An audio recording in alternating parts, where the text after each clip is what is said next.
Ladies and gentlemen, in approximately 10 minutes, we will be landing at Incheon Airport. Please return to your seats and fasten your seatbelt. Thank you.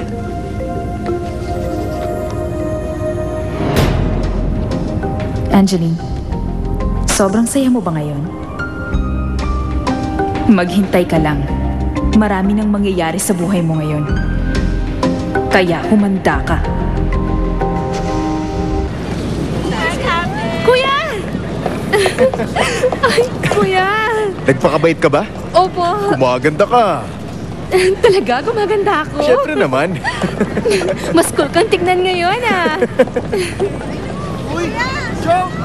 Uy! Jump!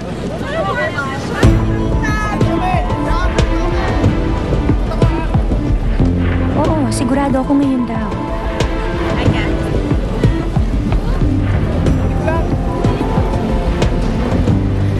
Hello? Si Heidi dito. Oo. Nandito na ako sa Incheon Airport.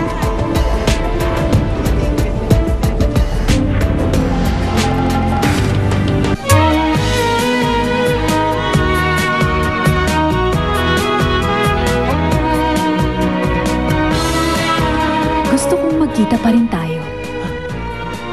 Nang palihim. Oh my God. Walang iyang Heidi. Ang laki na iginanda niya mula na mag-aral sa Paris. Maraming mga matang nakamasid. Kahit kailan, hindi ko itataya ang buhay ko sa ganitong kalokohan. Alam mo, lagi ka nalang ganyan. Hindi naman ako naghahanap ng malaking bagay, ah. Kahit hairpin nga lang, masaya na ako. Konting atensyon lang ang hinihingi ko sa'yo, hindi mo pa maibigay. Lagi mo akong pinagbubukang kawawa. Ano nagawa mo rito? Kasi... Umayos ka, ha? Kuya, ako ito, si Mabel. Alam mo, yung asawa mo nagsusukal ulit. At yung dalawang babae, nandito ulit. Inabutan mo na isang araw,